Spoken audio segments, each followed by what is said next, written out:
출산을 한 달 정도 남겨둔 30대 초반의 여자입니다. 요즘 너무 배가 불러서 거동도 하기 힘들 정도라 회사에 휴가를 내고 집에만 있어요.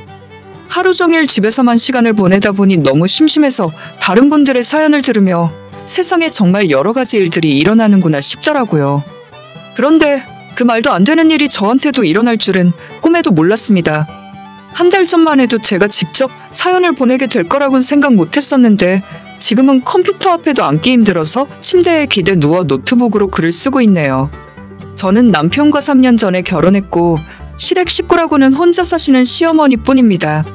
원래는 남편 밑으로 여동생이 하나 있었다고 하는데 10년도 더 전에 시아버님과 여동생이 같은 차를 타고 가다가 교통사고로 둘 다 세상을 떠났다 하더라고요. 당시에 워낙 큰 충격이었기 때문에 남은 두 사람이 슬픔을 극복하는 것이 매우 힘들었고 지금도 어머님은 그때 이야기를 꺼내면서 종종 눈물을 흘릴 정도세요. 남편은 아예 그때의 일을 기억하고 싶지도 않은 건지 언급조차 하기 싫어합니다. 어머님이 말을 꺼내도 그만하시라고 입을 막아버리고 남편도 그때 이야기는 저한테까지 말하려 하지 않더라고요. 조금 궁금하긴 해서 정확하게 어떻게 사고가 난 거냐고 제가 물어봐도 남편은 그냥 말할 필요 없는 일이라면서 얘기를 안 해주고 입을 닫아버렸죠. 저는 그래서 최근까지도 그냥 남편에게 여동생이 하나 있었다 정도로만 대충 알고 있었지 자세한 내막에 대해서 한 번도 들은 적이 없었습니다. 아무튼 집안에 그런 일이 있어서 그런지 결혼한 뒤에도 시댁만 가면 항상 분위기가 어둡고 괜히 가만히 있던 저까지 두 사람의 눈치를 보는 일이 많았어요. 이미 10년도 더 지난 일이고 자기들 말로는 다 잊었다고 괜찮다고 하는데도 제가 보기엔 전혀 그렇게 느껴지지 않더라고요. 어머님은 우울증이 있는 건 아닐까 의심될 정도로 밥을 먹다가도 TV를 같이 보다가도 갑자기 눈물을 흘리시는 경우가 많았어요.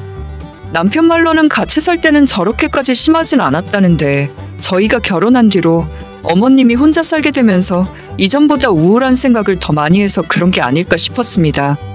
그렇다고 해서 제가 진짜 딸이 되어드릴 방법은 없었고 아무리 잘해드리고 자주 찾아뵙고 해봤자 친딸의 빈자리를 며느리로 채울 수는 없었겠죠. 어차피 그렇게까지 시댁에 잘할 생각도 없었지만요. 그래도 신혼집이 어머님 댁에서 그리 멀진 않았기 때문에 남편이 퇴근길에 어머님 댁을 들렀다가 집에 온다거나 주말에 어머님 모시고 나가서 같이 식사를 하고 카페에 가서 같이 수다를 떠는 정도는 할 수 있었습니다. 혼자 있다 보면 자꾸 안 좋은 생각만 들고 집에 있으면 계속 우울해지니까 일부러라도 모시고 나가서 시간을 보내려고 제 나름대로 노력했어요. 저는 좀 원래 성격이 밝은 편이고 주변에 우울하고 힘들어하는 사람을 그냥 내버려두지 못하는 성격이라서 시모를 보고 있으면 피곤하더라고요. 제 남편이야 저 정도까지는 아니라서 평소에는 잘 웃고 잘 떠들고 아무 문제 없습니다. 결혼하고 1년 정도는 저희 두 사람 신혼생활하면서 즐겁게 보냈고 그 후에 바로 아이를 가져야겠다는 생각을 했어요.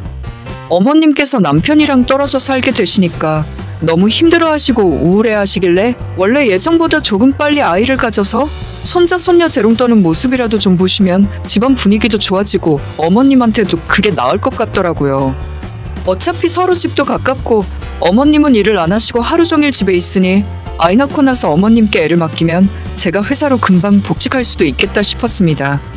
그렇게 결혼 2년 차에 남편과 아이를 갖기로 협의했고 두 사람의 노력 끝에 올해 초 제가 아이를 가졌다는 사실을 알게 되었죠. 제 임신 소식에 모처럼 시어머니 얼굴에도 웃음꽃이 피었고 성별 상관없이 애는 자기가 전부 맡아서 봐줄 테니까 저보고는 아무 걱정하지 말고 낳기만 하라고 하셨어요.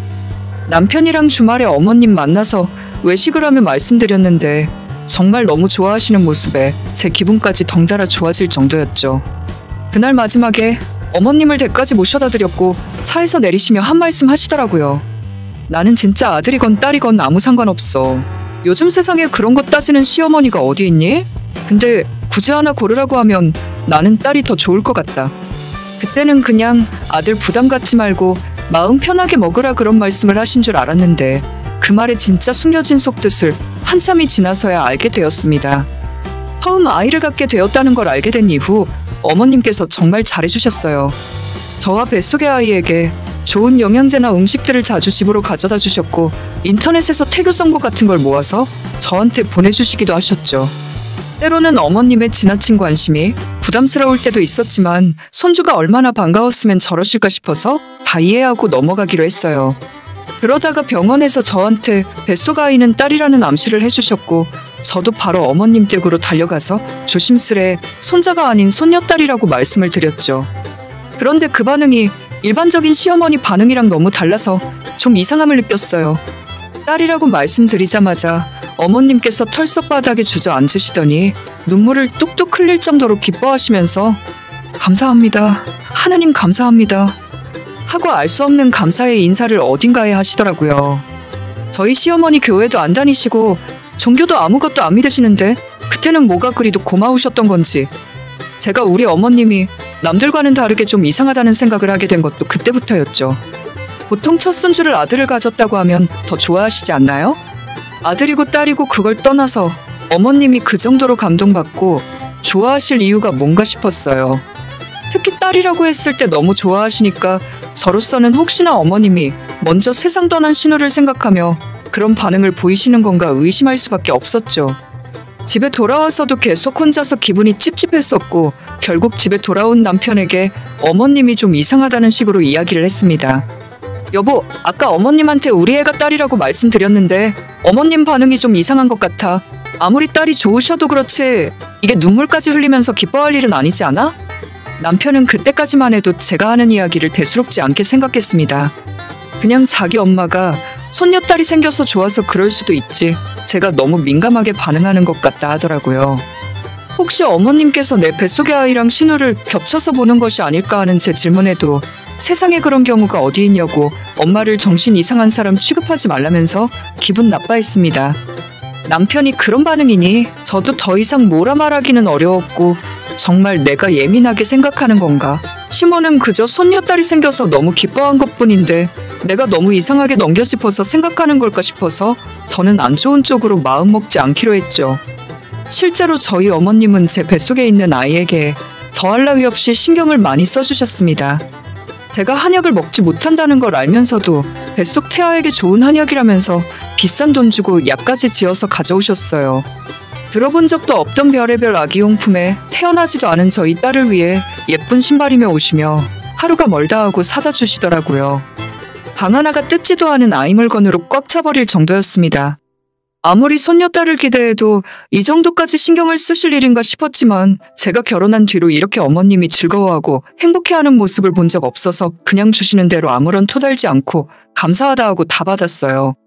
남편도 괜히 이상한 말 꺼내지 말고 어머님이 좋아서 하는 일이니 그냥 두라 하더군요.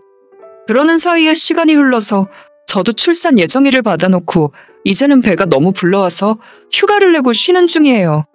몸도 마음도 어느 때보다 더 편하게 안정을 취해도 모자란데 며칠 전 제 속이 완전 뒤집어지는 일이 일어나 버리고 말았습니다. 아직은 태어날 아이의 이름을 정하지 않아서 남편이나 저나 태명으로 부르고 있어요. 몇 가지 속으로 예쁜 이름들을 생각해놓긴 했지만 나중에 아이가 태어나면 얼굴을 보고 가장 잘 어울리는 이름으로 해주려고 아이 만나는 날을 손꼽아 기다리는 중이었죠. 며칠 전 남편이 출근하고 저 혼자 집에서 쉬고 있었는데 어머님이 저희 집을 찾아오셨어요.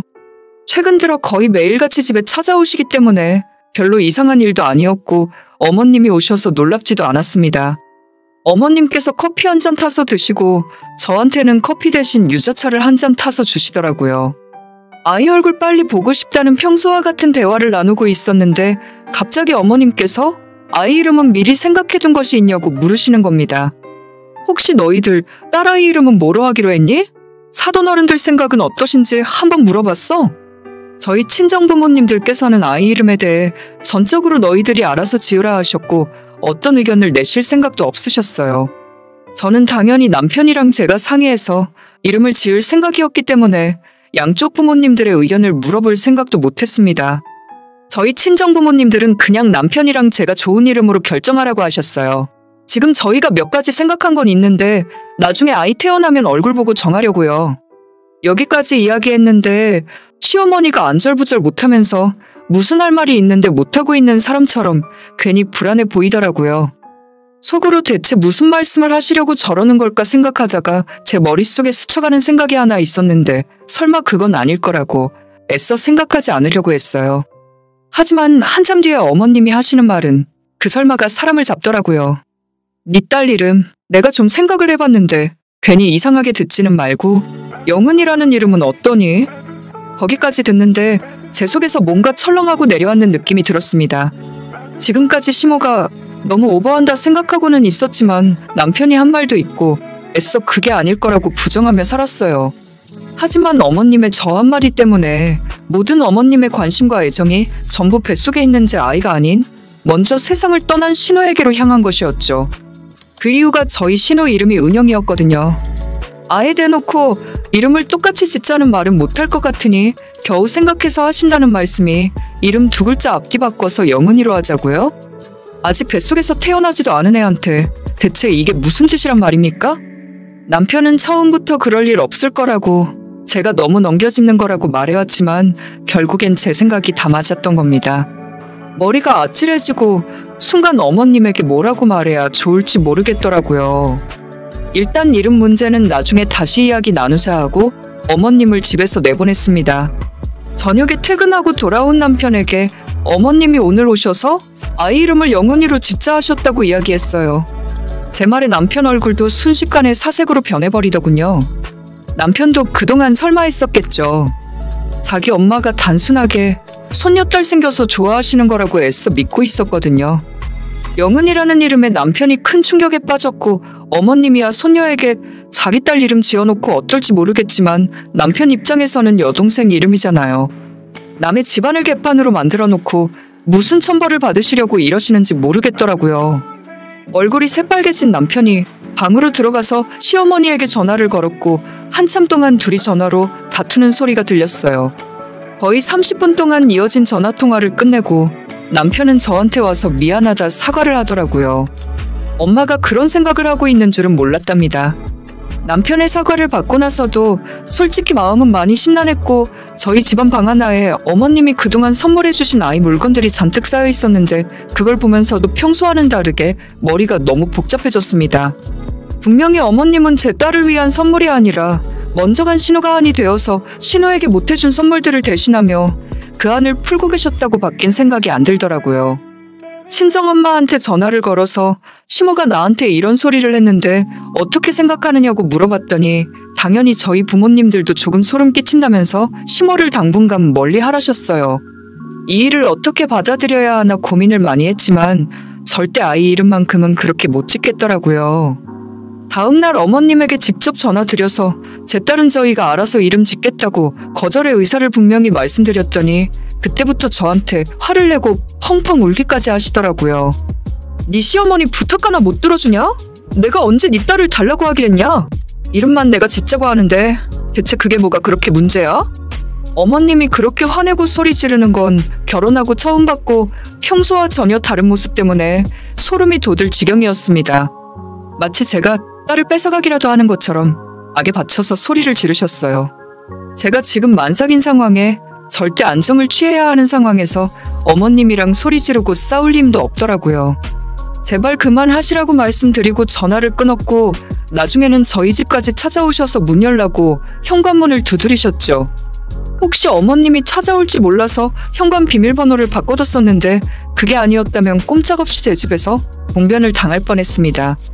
어머님이 제 이름을 부르며 현관문을 두드리는 것이 너무 무서워서 회사에서 일하고 있는 남편에게 전화를 걸었고 남편이 정말 바람처럼 달려오더라고요.